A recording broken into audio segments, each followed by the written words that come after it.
In this lesson, we'll learn about each of the different areas inside Illustrator's interface.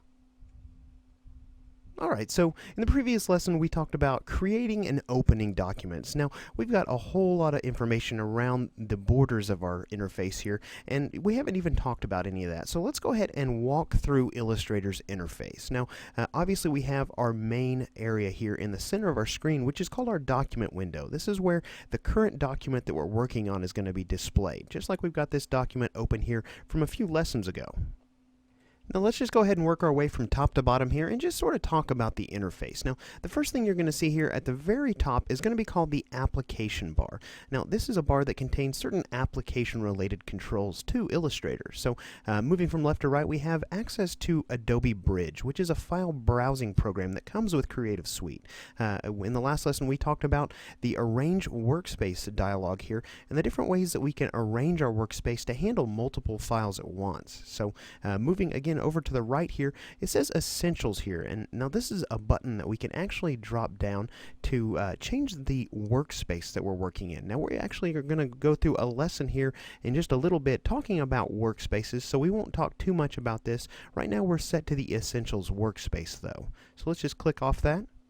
Moving on over to the right, we have a search field here. Now this is direct access to the Illustrator help file, which would open up in the help application that we looked at a few lessons back. So we can type anything we're looking for into this search field, hit enter, and display that inside that help application. So moving over to the right, remember CS Live when we were talking about the welcome screen for Illustrator?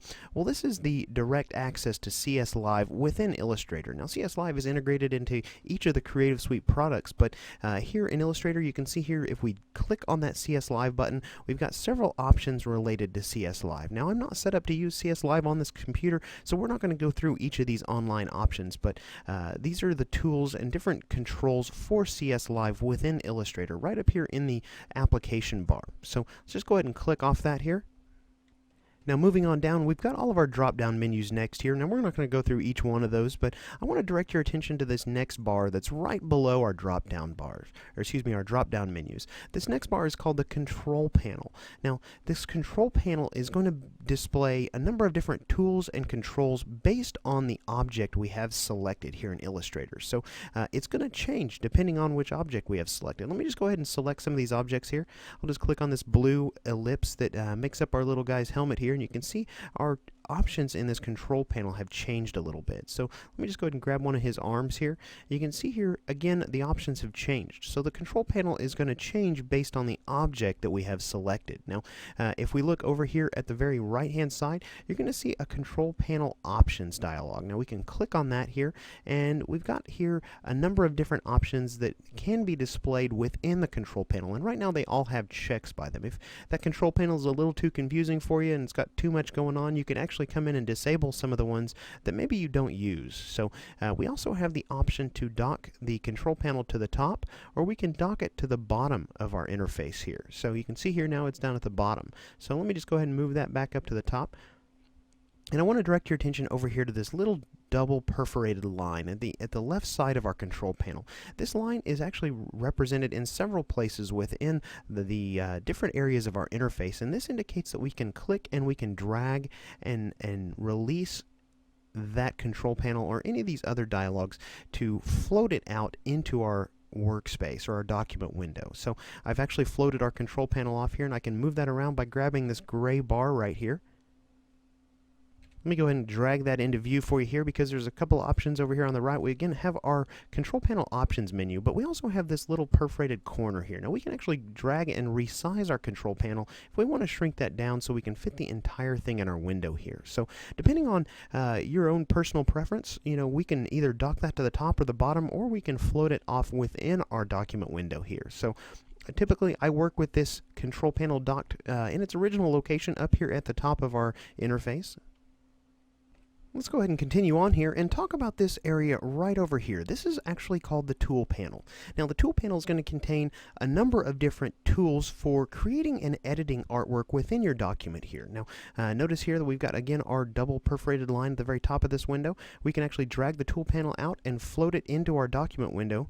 I usually work with that docked over on the left hand side, so let me drag that over until I get that blue line and we'll dock that back into position. Now we also have this little double arrow here. Now this will actually collapse this from a 2-column tool panel into a 1-column tool panel. You can see those are all tiled over here in one column. So let me just go ahead and expand that out so you can see all of those tools.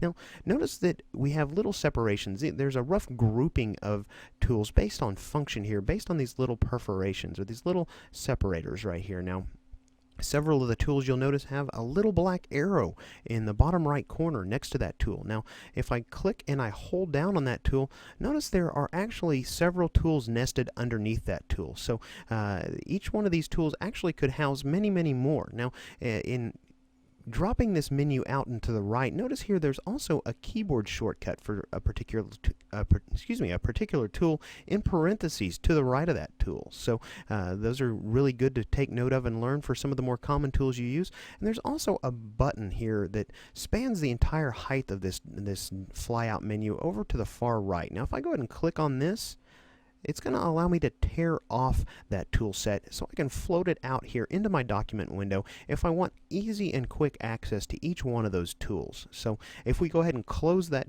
torn off tool set, it's going to automatically go right back over here where it started, and we can use those tools just like normal, or we can tear it back off again. So moving our way down this tool panel here, let's come in. We've got here some color previews. Now this is going to be a fill for an object, and this is going to be a stroke for an object, but you know, we're going to talk about those more in just a little bit. Let's go ahead and continue working our way down here. I want to go ahead and skip over these two rows right here and move over here and talk about different screen modes for a moment. Now if we click on this little button here at the bottom of our tool panel, you can see here there are 3 different screen modes. There's normal screen mode, full screen mode with the menu bar, or full screen mode regular. Now I'm not going to actually activate any of these screen modes because my document or my interface will actually expand out of the recording area, but these are some different screen modes that you can actually experiment to maximize your screen real estate for the monitor you're working on. Now let me just go ahead and release this here. Let's go ahead and move over here to the right and talk about the panel dock. Now these all along this right hand side in this dock are called panels, and we actually are going to do a lesson on that here coming up very shortly and talk just about panels. So I won't get too much into these, but just know that panels are areas that are going to allow you to monitor or modify the work on your artboard or in your work, or excuse me, in your document window here. So let's go ahead and move down here and talk about this row right along the bottom of the interface here. This is actually called the status bar. Now we have here zoom controls, artboard controls, and we can actually change each one of these based on these little drop down menus just to the right of them. So if I go ahead and click on this little arrow here, you can see we have different preset zoom percentages we can apply, or we can just choose the fit to screen option here. Now while we're talking about zooming, let's go ahead and talk about some more keyboard shortcuts that we can use to really make zooming easy. Now we talked about using the zoom tool here in the last lesson, but let's talk about using maybe the control key along with the plus and the minus keys in order to zoom in and out. So if we hit control plus, we're going to zoom in incrementally here. And control minus will do exactly the opposite. It'll zoom out incrementally. Now in the last lesson we learned how we can hit Control 0 to fit our current artboard inside our document window here. Now if we had multiple artboards, which we're actually going to talk about in just a little bit, we can actually fit all of those artboards in our window by hitting Control Alt 0. We can actually look here at our artwork on our screen and notice that we're looking at it at 78%. That was because we fit this artboard into the window with Control 0. Now if we go ahead and hit Control 1, we're going to actually look at this artwork at 100%, at actual size, which, you know, very helpful keyboard shortcuts for zooming. Let's go ahead and move over to the right here. Again, talking about artboards, this is displaying our artboard number here, and we're only working with one artboard right now. If we had multiple artboards, we'd be able to cycle through those with these controls that are unavailable. Let's come over here and take a look at this area right here. This area is actually customizable, and I'm going to go ahead and drag my interface up just for a moment so you can see this here. This is actually going to drop down and out of view if I don't. So let's go ahead and click this little arrow here. So there's a couple different options here. We have first the reveal in bridge icon, which is going to reveal this file in the bridge application. So sort of similar to the button in the application bar, but there's also this show option here. Now there's several options here, and notice here that right now we have the current tool selected. Now if we don't want that to display the current tool, we can actually change that over to the current artboard name, the current date and time, or even the number of undos here. So I know that me personally, I enjoy knowing exactly how many undos that I have left before I run out. So that's where mine usually sits. Again, completely up to you as to, what you want to view there inside that status bar. Now, let me just drag this back down, and I want to show you one other thing really fast. Now, every application has preferences, and Illustrator has really one primary place to go for most of the major preferences inside Illustrator. So I'm going to come up here to my Edit drop-down menu, and I want to come to the very bottom, and I want to see preferences right there. Now, if we fly out to the right here, you're going to see there's a lot of different types of preferences here. That's okay. I'm going to go ahead and open General Preferences. Notice there's a keyboard shortcut for this. It's Control-K. It can be very helpful to remember that. So I'll go ahead and hit General there.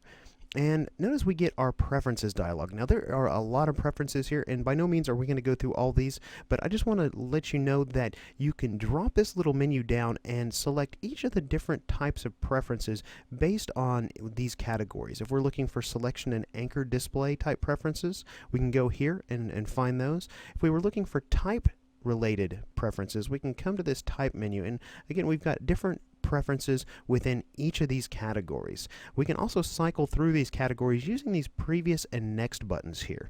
Notice here that as I hit that next button, we're changing up here in the drop down menu. There's guides and grid, and there's smart guides. So let me go ahead and cancel this.